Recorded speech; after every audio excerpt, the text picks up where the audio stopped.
This is just like your situation. Uh-oh. My wife is married to another man. This is her, exactly. Okay.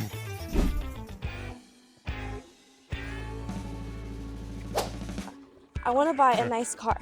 I've got my eye on either a Maserati or a top-of-the-line Cadillac. He says as soon as you're successful, you go buy the exotic car. Yeah. And you want to show everybody. I think he even said Lamborghini. Right. And I was like, burn. I was like, I don't like this guy. Dagger. He got my number. What would you tell the guy in person? Normal. Enough just because you can afford it and you want it, so do it? Afford it, do it. It doesn't necessarily have to go that strategic. I think Maserati, and again, Cadillac, I think he picked the wrong cars. I mean, I like the idea of the luxury car, but I don't think it signals what he thinks it does.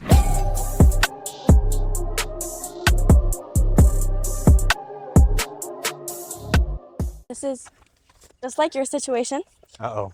Okay, I'm almost ready to run with you guys. I run a small 2-person business consulting firm that just passed $750,000 in annual revenue. Things are going well. We've landed some big clients, and my calendar is booked solid with strategy sessions.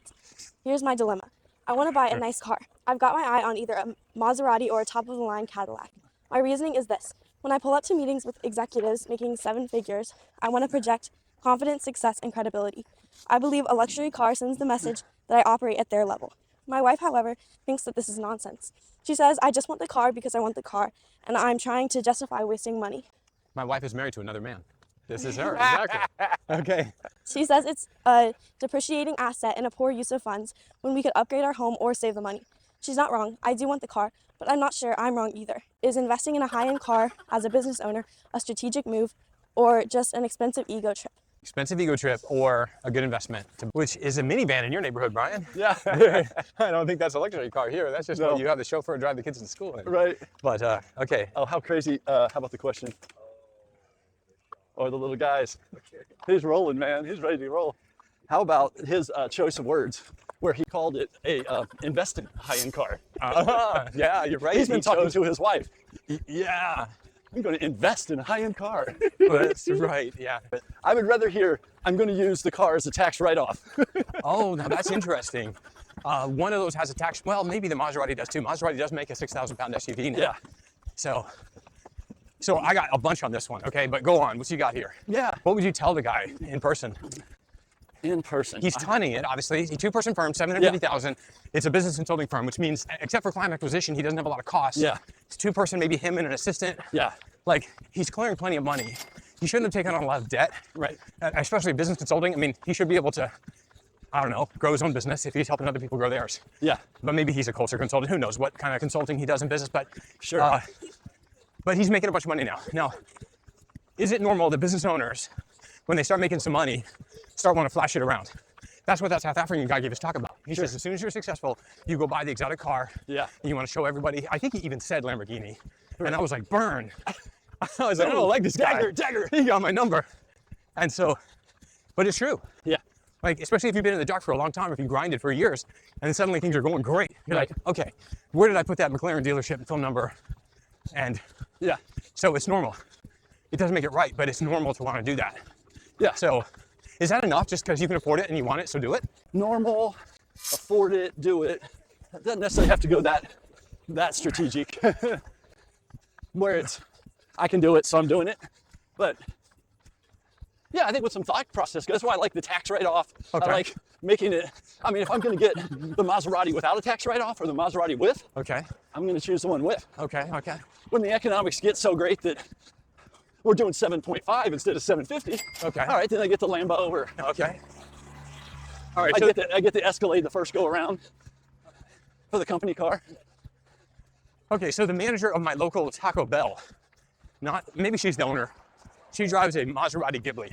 Yeah. It's a pretty car, but she manages Taco Bell. I just think Maserati isn't signaling maybe what he thinks it does. Yeah.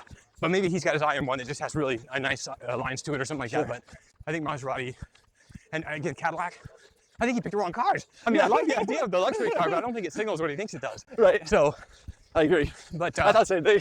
I'm just not a Maserati guy. yeah. Meanwhile, my dad had a Maserati when I was in high school, in college. Did he? Yes. Oh, because Maserati used to be owned by Chrysler. Yes. And he was a Chrysler Beautiful executive. two-door, TC. convertible. Yeah, Sharp. they were pretty. It was sharp. It did have a the 2.2 4-cylinder turbo engine in it that was rough as a cob, but yeah. I think, well, maybe it had a Maserati engine in it, but it wasn't like, it was no V12. No, it was not. it was not V12. Yeah, it was rough. Okay, so it was appearance. Here's what I think. If you come out of the woods, right, and you're like, wow, we got some traction, we're making cash every month, we got some money in the bank, we can manage this, I would rather you go buy a Rolls Royce than to decide, now that I'm here, I'm going to change my business process to make it easier. Because we see that more commonly, where someone says, okay, I'm doing well now, so I'm going to hire someone to do the thing that I have been doing myself, which is the superpower that's made this company grow to the size it is, right? You think you're going to be like, okay, now that I've made it, I'm going to stop working and I'm going to make this into a passive income business, right? At $750,000, you can buy any car you want. But what you can't do is assume your business is a flywheel and that you can just phone it in. Yeah. You're still grinding. You got to get to $2 or $3 million before you start thinking about ways to exit the business, right? And just have someone else run it.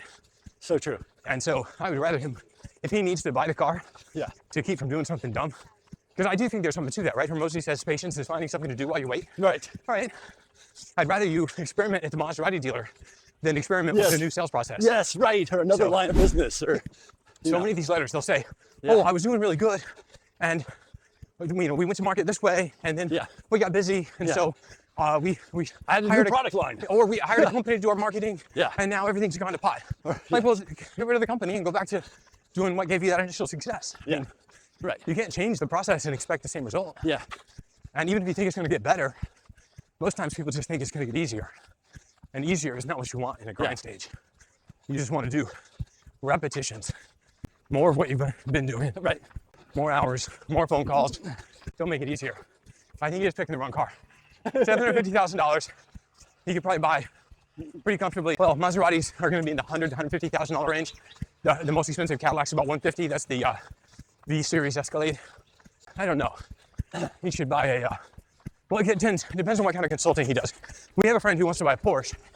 He's a private banker. He drives a Genesis right now. I think a Genesis is actually a great luxury car for somebody who is trying to signal, hey, I'm successful, but I'm not stupid. Yeah, I'm frugal. Right. I'm frugal. Absolutely. But I could afford a lot nicer than this. Yeah. Because in truth, Genesises are nicest. They're as nice as Bentleys. Yeah. Nice to have in Benz. But you might as well get a used or pre-owned S-Class. You're right. With self-driving, a lot of executives are saying, hey, Tesla with the self-driving feature is just ridiculous. Yeah. I mean, I at times I'm going back to the X. Yeah. The X, an S or an X are great options. Yeah. Because a 2-year-old car, a 3-year-old S-Class is one of the great bargains, right? Yes. $60,000. You're buying yourself a $130,000 car. Right. And the X, and you got 6,000 pounds. Oh yeah, S's are more than 6,000 as well. So no way. I'm not lying. Wow. The big sedans, the 7 Series, the S-Class, Quattroporta, they're all the Bentley Flying Spur. These are all. Now, at $150,000, you can buy a 4-year-old Spur, maybe a 3-year-old Spur, right? Which I think is the greatest car in the world, but I'm biased. But it's a little quiet. And then so is the S-Class, right? Yeah. And that's the thing about Maseratis. I think nobody knows what they are. But the people who do are like, ooh. Yeah. Because they still, I think, have Ferrari engines in some of them. Because Ferrari used to own them. So guys, what do you think? Should he buy a Maserati, a Cadillac, or something else? Or is his wife right? Is he just wasting money on a car he shouldn't buy? We want to hear your opinion. Tell us what you did in his situation.